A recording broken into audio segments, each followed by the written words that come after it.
एबे जाए जो मु दीटा वीडियोस अपलोड करिछि सेथेरे मु ऑलरेडी जर्मिनल स्टेज और एम्ब्रियोनिक स्टेज रे डिस्कस आमे करि सारिछु।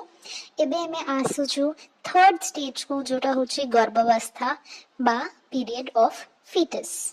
चलंतु आमे जानिबा जे एही स्टेज रे ही एही पर्याय रे आमे कोन विशेष जिंस देखुछु।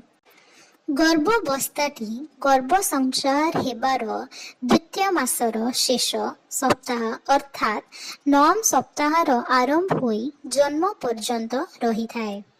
ଏହି ଅବସ୍ଥାରେ ଯେଉଁ ଯେଉଁ ଅଙ୍ଗ ଗୁଡ଼ିକ ପୂର୍ବରେ ନିର୍ମାଣ ହୋଇ ସାରିଥାଏ, ଯେଉଁ ଆମେ ଶିଖିଛୁ ଏମ୍ବ୍ରିୟନିକ୍ ଷ୍ଟେଜରେ, ସେଇଗୁଡ଼ିକ ବାସ୍ତବିକ ବା ଅପେକ୍ଷିକ ଆକାରରେ ପରିବର୍ତ୍ତନ ହୋଇଥାଏ ଏବଂ କୌଣସି ନୂତନ ଅଙ୍ଗାର ଜନ୍ମ ହୋଇନଥାଏ। ଏହି ଅବସ୍ଥାରେ ମାଂସପେଶୀ ତଥା ହାଡ଼ରେ ବିକାଶ ଦେଖାଯାଇଥାଏ।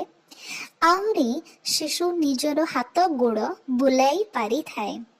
ଏହି ଅବସ୍ଥାରେ ଗର୍ଭ ମାତ୍ର 3 ଇଞ୍ଚ ଲମ୍ବା ଆଉ ଖାଦ୍ୟ ହଜମ କରିପାରିଥାଏ ଏବଂ ପରିସ୍ରା ମଧ୍ୟ ତ୍ୟାଗ କରିପାରିଥାଏ। ଗର୍ଭାବସ୍ଥାକୁ ଆମେ ଦୁଇଟି ପର୍ଯ୍ୟାୟରେ ଡିଭାଇଡ୍ କରିଛୁ, ଯାହା ଯୋଉଠି ଫାର୍ଷ୍ଟ ଅବସ୍ଥା ହେଉଛି ଦ୍ୱିତୀୟ ତ୍ରୈମାସିକ ମାନେ ସେକେଣ୍ଡ ଟ୍ରାଇମେଷ୍ଟର। ଆମେ ସବୁ ଜାଣିଛୁ ଯେ ଗୋଟେ ସ୍ତ୍ରୀ ପ୍ରେଗନେଣ୍ଟ ଥାଏ 9 ମାସ ପାଇଁ। ଏହି 9 ମାସକୁ ଆମେ 3 ଭାଗରେ ଡିଭାଇଡ୍ କରୁଛୁ।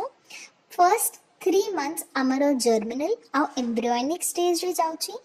ନେକ୍ସଟ 3 months ଯୋଉଟା ହେଲା ଆମର 4th, 5th ଆଉ 6th, ସେଇଟା ହେଉଛି ଦ୍ୱିତୀୟ ତ୍ରୈମାସିକ ମାନେ ସେକେଣ୍ଡ ଟ୍ରାଇମେଷ୍ଟର।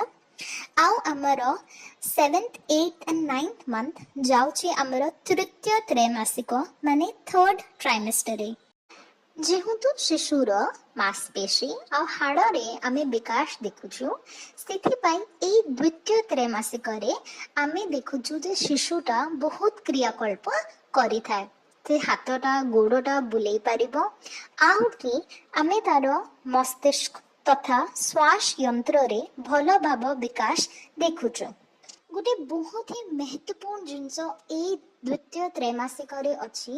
ଯେହେତୁ ଏଇ ଛୁଆଟି ଏବେ ତାର ମାଂସପେଶୀ ହାଡ଼ ଆଉ ତାର ହାତ ଗୋଡ଼ ସବୁ ବୁଲେଇ ପାରୁଛି, ନିଶ୍ୱାସ ନେଇ ପାରୁଛି, ପରିସ୍ରା ବି ଯାଇପାରୁଛି, ଏଇ ଛୁଆଟି ଯଦି ତାର ଡେଲିଭରି ହେଇଗଲା ସେ ବାହାରେ ରହିପାରିବ, ମରିବ ନାହିଁ ଆଉ ସେ ଜିଇ ପାରିବ। କିନ୍ତୁ ୟାକୁ ଆମେ କହୁଛୁ ପ୍ରି ମେଚ୍યોର ବେବି। କାହିଁକି ନା ସେଇଟା ସେ ଛୁଆଟା ପୁରା 9 ମାସ ଗର୍ଭ ଭିତରେ କାଟିନି ଆଉ 3 ମାସ ପୂର୍ବରେ ଜନ୍ମ ନେଇଗଲା। ତୃତୀୟ ତ୍ରୈମାସିକରେ ଗର୍ଭ ତୀବ୍ର ଗତିରେ ଓଜନ ବୃଦ୍ଧି କରିଥାଏ। ଏହି ପର୍ଯ୍ୟାୟଟି ମସ୍ତିଷ୍କର ବିକାଶ ପାଇଁ ଅତ୍ୟନ୍ତ ଗୁରୁତ୍ୱପୂର୍ଣ୍ଣ ହୋଇଥାଏ। କାରଣ ଏହି ସମୟରେ ଆମର ଯେଉଁ ନ୍ୟୁରନ୍ସ ଅଛି, ଯେଉଁ କୋଷ ଅଛି, ଯେଉଁଠୁ ଆମର ବ୍ରେନ୍ ଡେଭଲପ ହେଉଛି, ଯେଉଁଠି ଆମର ବ୍ରେନ୍ ବନିଛି, ଯାହାଦ୍ୱାରା ସେଇଗୁଡ଼ିକର ସଂଖ୍ୟା ତୀବ୍ର ଗତିରେ ବୃଦ୍ଧି ହେବା ସହିତ ସେମାନଙ୍କର ବିଶେଷ କାରଣରେ ଉନ୍ନତି ଏବଂ ଶକ୍ତି ସୁରକ୍ଷା ଆବରଣରେ ବିକାଶ ଘଟିଥାଏ। ଏଇ ଜିନିଷ ଜାଣିବାର ବହୁତ ମହତ୍ୱପୂର୍ଣ୍ଣ ଯେ ବହୁତ ସବୁ ଜିନିଷ ଅଛି ଯାହାର ଭୂମିକା ଥାଏ ଗୋଟେ ଛୁଆର ଭଲ ଡେଭଲପମେଣ୍ଟ, ଭଲ ବିକାଶ ପାଇଁ। ଯେମିତିକି ମାର ବୟସ, ତାର ଆହାର, ତାର ଇମୋସନାଲ ଷ୍ଟେଟ୍, ଯାହାକୁ ଆମେ ସାମ୍ବେଗିକ ସ୍ଥିତି ଜାଣିଛୁ, ସେଇ ଅନୁସାରେ ବି ତାର ବିକାଶ ଉପରେ ପ୍ରଭାବ ପକେଇଥାଏ। ସେହିଭଳି ମା ଯଦି ପୂର୍ବ ପ୍ରସବ କାଳରେ କୌଣସି ସାଂକ୍ରାମିକ ରୋଗରେ ସଂକ୍ରମିତ ହୋଇଥାଏ, ତାହା ମଧ୍ୟ ଶିଶୁ ବିକାଶ ଉପରେ ନକାରାତ୍ମକ ପ୍ରଭାବ ପକେଇଥାଏ। ଯେମିତିକି ମିଜଲ୍ସ, HIV, ରୁବେଲା ଆଉ କୋଭିଡ ବି।